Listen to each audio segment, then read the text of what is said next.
There were originally 9 of us scheduled for the spelunking expedition, but Murphy's Law dictated that 2 of the group had to pull out due to various issues. It was a disappointment having fewer members to share in the experience, but then again, there were benefits. Less logistical problems, more space, and so on. I personally wasn't affected by it. While most of us were close friends, I had known those 2 well. Our rendezvous was the cave entrance, at the crack of dawn. I was the first one there, as usual. Those who knew me often remarked at my attention to punctuality. Slowly, the rest of the group arrived, parking their cars and unloading the equipment that we had organized between us. As the expedition leader, I had the emergency provisions on me. First aid kit, flare gun, GPS locator. It seemed quite odd that a flare gun would be taken into an underground location, but I'd rather have it and not need it than need it and not have it. We assembled at the cave entrance. There was Jason, Alex, Karen, Samantha, Vincent, Ashley, and of course myself.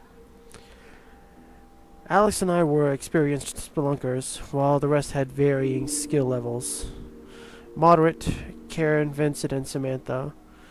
Poor, Jason, and the first-timer, Ashley. Normally it was against my instinct to take a first-timer into an unexplored cave and in such a large group. But he had promised to obey every command I gave him and had agreed to carry the most cumbersome equipment on the safe parts of the trek. Cave loomed in front of us. It was typically dark and rather foreboding.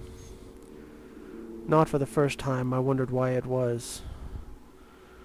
According to every available record of local geological sites, unexplored.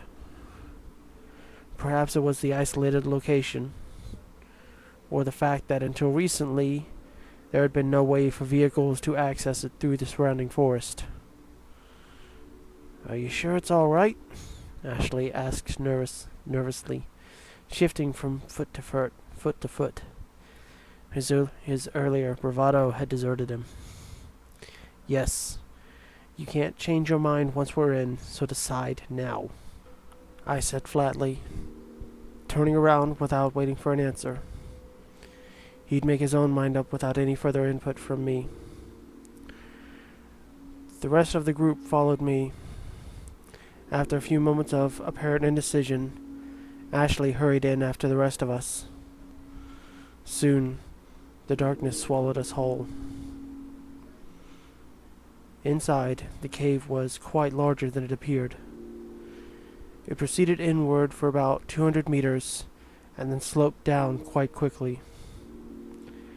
As per usual, I ordered the group members to buddy up, a system in which the group divided into pairs and threes and were responsible for keeping together. Ashley and I were partners, given that I was the most experienced and he was the least. It wasn't as fun spelunking when you had to care for somebody else, but it was a necessary equal. Besides, he was a quick learner. Soon the sunlight from the cave mouth faded. "Flares out, everyone," I ordered. One by one, the expedition members cracked the flares. As per local guidelines, each member carried 2 packs of 30 handheld flares. It may have been excessive, but the flares weren't very strong and only provided enough light for the immediate area around the user. I took a glow stick from my pack and wedged it into the rock beside me. Only I carried these, and they were quite stronger than the flares, able to last up to 12 hours with diminishing light after 8. I would use them to mark our trail back up. Slowly we continued down. The handheld flares lasted for 15 minutes on average, and we soon reached an edge. I ordered the group to stop 5 feet from the precipice, where the ground leveled out. As you may have noticed, I'm a stickler for safety measures, but not without good reason. I didn't want a death on my hands.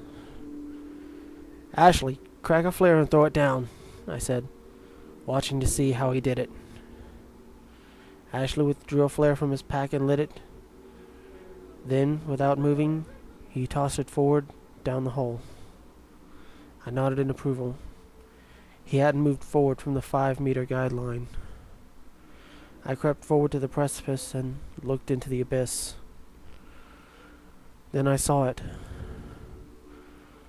Descending into the darkness, barely half a meter from the cliff edge, was what appeared to be a staircase.